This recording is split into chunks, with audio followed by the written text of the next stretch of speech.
Selamat pagi, Assalamualaikum warahmatullahi wabarakatuh. Para peserta Diklat Manajemen SLRT yang berbahagia, pagi ini kita bertemu untuk materi berikutnya. Kita melanjutkan dari materi yang kemarin. Hari ini adalah pokok bahasan kita tentang integritas dalam penyelenggaraan sistem layanan dan rujukan terpadu.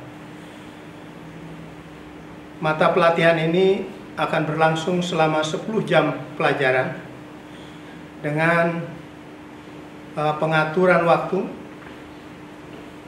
pengantar yang kita sampaikan 15 menit karena ini penting untuk kita mengatur waktu masing-masing. Kemudian saya akan menjelaskan tentang konsepsi integritas ini selama 160 menit. Kemudian pengembangan motivasi 60 menit. Nilai dan etika dalam penyelenggaraan SLRT 160 menit, kemudian dampak psikologi dalam bekerja 60 menit, dan terakhir adalah penutup 15 menit. Dalam penutup kita akan ada evaluasi, brainstorming, diskusi untuk pendalaman setiap bagian dari materi yang kita sampaikan. Para peserta yang berbahagia, pokok bahasan yang akan kita perbincangkan selama 10 jam pelajaran hari ini, pertama adalah terkait konsepsi integritas, kondisi yang melatar belakangi dan penegakan integritas itu sendiri. Kita juga akan berbicara kondisi bangsa saat ini. Dan yang kedua, pengembangan motivasi dalam penyelenggaraan SLRT. Dan yang ketiga, implementasi nilai dan etika dalam penyelenggaraan SLRT, dan yang terakhir penanganan dampak psikologis dalam penyelenggaraan SLRT. Jadi ada 4 pokok bahasan yang akan kita bicarakan selama waktu tadi, selama 10 jam pelajaran. Para peserta yang berbahagia, ingin mengajak dulu rekan-rekan semua untuk melihat situasi aktual terjadi saat ini. Nah, ini kita bisa lihat bersama. Ini kondisi ini saya gambarkan, mungkin kita lihat bagaimana sebenarnya kondisi latar belakang mengapa integritas itu menjadi penting. Pertama adalah kita lihat ada kesenjangan pembangunan antar wilayah. Benarkah itu terjadi? Para peserta dapat merasakan perbedaan kaya dan miskin yang semakin lebar, moral politik yang rendah, konflik sosial dan politik, inefisiensi birokrasi. Kemudian sepanjang tahun 2018 dan 2019 itu sebanyak 325 kepala daerah terjerat korupsi, 37 kali diantaranya kena OTT. Nah, yang berikut, korupsi juga merajalela hampir di semua lini organisasi, bahkan organisasi masyarakat. Ini menunjukkan bahwa kondisi integritas bangsa kita sangat rendah. Kemudian yang kedua, kita juga lihat seakan-akan tadi kita jelaskan kesenjangan antara si kaya dan si miskin. Bagaimana proses peradilan yang juga tidak adil bisa kita lihat. Korupsi kita lihat bisa berada di semua lini organisasi, bahkan organisasi masyarakat pun sudah masuk dalam ranah korupsi itu sendiri. Yang saya cintai, kita lanjutkan materi berikut atau sub pokok bahasan berikut terkait dengan konsepsi integritas dan implementasinya. Saudara sekalian, banyak teori, banyak pendapat yang menjelaskan tentang integritas. Secara singkat, saya ingin sampaikan bahwa integritas itu adalah kesesuaian antara hati, ucapan, pikiran, dan perbuatan. Lebih dalam lagi adalah kemampuan untuk senantiasa memegang teguh prinsip-prinsip moral secara konsisten dalam berbagai situasi. Ini yang harus kita pegang. Implementasi di dalam penyelenggaraan SLRT. Kenapa kita bicara SLRT? Karena hari ini diklat kita adalah diklat manajemen SLRT. Nah, integritas dalam penyelenggaraan SLRT didefinisikan sebagai suatu kepribadian yang jujur, berani, bijaksana, dan bertanggung jawab untuk membangun kepercayaan dalam pengambilan keputusan yang handal. Bila dikaitkan dengan kode etik, integritas dalam SLRT didefinisikan sebagai tindakan yang konsisten sesuai dengan kebijakan dan kode etik organisasi atau SLRT itu sendiri. Saudara sekalian, paling tidak ada 5 ciri seseorang yang berintegritas. Pertama, dia punya karakter, akhlak yang baik. Yang kedua, memiliki wawasan. Yang ketiga, memiliki kemampuan untuk mengembangkan organisasi. Dan yang keempat, memiliki kemampuan untuk menciptakan jejaring kerja, baik secara internal maupun eksternal. Kemudian berikutnya yang terakhir adalah memiliki kemauan yang kuat untuk mengembangkan organisasi. Implementasinya adalah pertama, mempertahankan keyakinannya secara terbuka dan berani. Perlunya seorang penyelenggara SLRT memiliki keyakinan ketika melaksanakan tugas. Hal ini dimaksudkan agar dia tahu tugas apa yang harus dijalankan dan bagaimana harus menjalankan tugas tersebut. Yang kedua, mendengarkan kata hati dan menjalankan prinsip-prinsip hidup. Kata hati tak pernah bohong. Itulah ungkapan yang sering kali kita dengar. Bila dicermati, hal tersebut memang benar. Karena perilaku yang terlihat kadangkala tidak sesuai dengan kata hati dan prinsip. Ini rekan-rekan semua. Kemudian yang ketiga, bertindak secara terhormat dan benar. Manajer atau petugas RT yang memiliki integritas yang tinggi tentunya memiliki kemampuan untuk bertindak terhormat dan benar. Namun, posisi atau kedudukan yang terhormat tidak selalu diikuti dengan perilaku yang benar. Keempat, terus membangun dan menunjukkan reputasi yang baik. Ada 4 definisi atau uraian singkat terkait bagaimana integritas dalam tugas SLRT. Kemudian berikutnya, penerapannya kita lihat. Pertama, bahwa ada istilah akuntabilitas. Ini terkait dengan pertanggungjawaban, mengacu pada kemampuan para pemangku kepentingan. Kemudian yang kedua, kompetensi, mengacu pada kemampuan untuk menyelesaikan sesuatu dengan baik dan benar. Jadi, integritas dalam kelembagaan SLRT merupakan perpaduan dari adanya kompetensi, akuntabilitas, etika, dan adanya pengendalian atau penolakan terhadap sesuatu yang tidak benar. Misalnya korupsi atau penyalahgunaan wewenang atau penyimpangan tugas di luar SOP yang ada. Yang berbahagia, kita lanjutkan materi kita.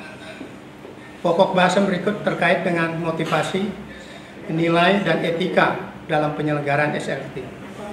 Kita udah tahu teori-teori motivasi sangat banyak, tapi yang sering kita dengar dan bahkan sering kita bicarakan itu adalah teori Maslow. Jadi teori hierarki kebutuhan, di mana pada posisi puncak itu menempatkan aktualisasi diri sebagai need yang utama. Kemudian paling bawah itu adalah physiological needs atau kita sebut dengan kebutuhan fisik, makan, minum, tidur, dan seterusnya. Pertanyaannya adalah, dari sekian jenjang atau hierarki motivasi, posisi uang ada di mana? Ini nanti kita diskusikan bersama-sama. Saya tidak akan jelaskan itu dan tidak akan jawab, tapi saudara-saudara yang akan jawab nanti. Baik, itu ada sekian tingkatan: aktualisasi, penghargaan, sosial, keamanan, atau fisik, kebutuhan fisik. Nanti kita diskusikan bersama-sama.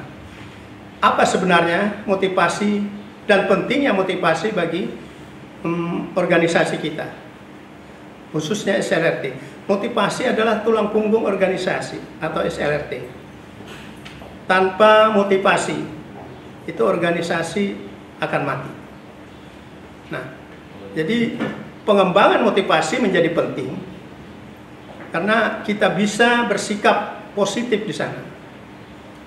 Kemudian juga kita bisa nantinya akan menetapkan sasaran SLRT itu sendiri, ya, menjadi sesuatu yang mendorong kita untuk lebih meningkatkan sasaran akhir atau tujuan akhirnya. Nah, itu perlunya motivasi dalam organisasi. Kemudian berikut, saya ingin jelaskan bagaimana keterkaitan unsur-unsur atau sub-sub pokok bahasan yang kita bicara dalam penyelenggaraan SLRT.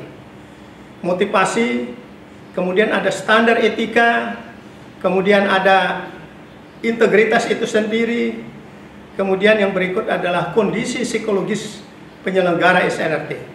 Standar etika termasuk nilai di dalamnya. Nah, rekan-rekan semua, nilai dan etika, kita bicara nilai dalam penyelenggaraan SLRT.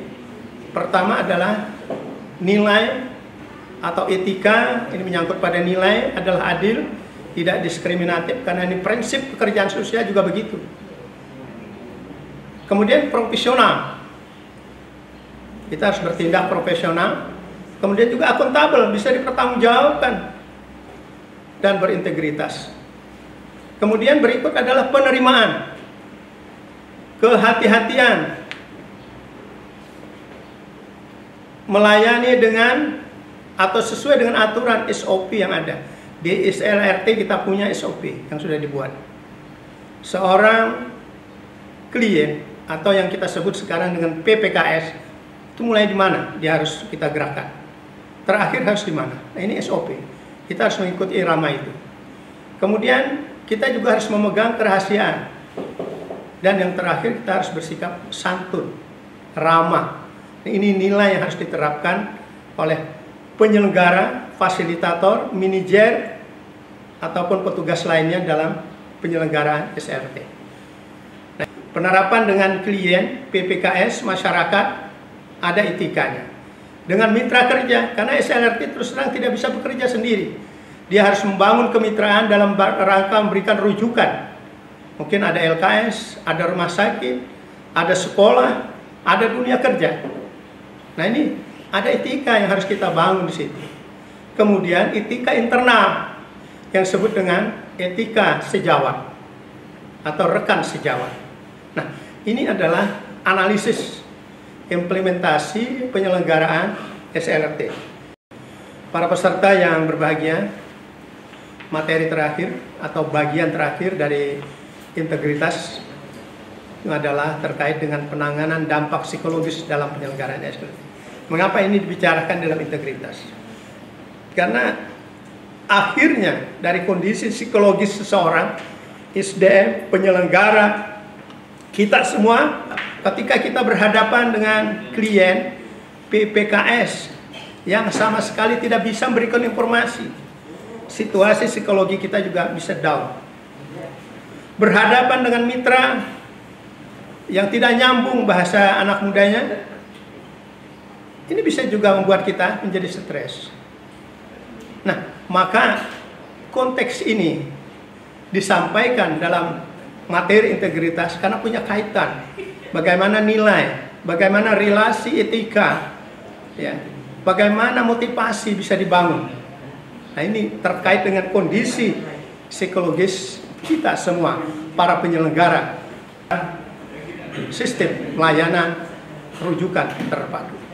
Ada 3 aspek kalau kita ingin melihat, atau 3 cara, 3 kondisi kita ingin melihat bagaimana kesejahteraan psikologis seseorang. Ada yang dikenal dengan self care. Kemudian ada yang berikut adalah burnout.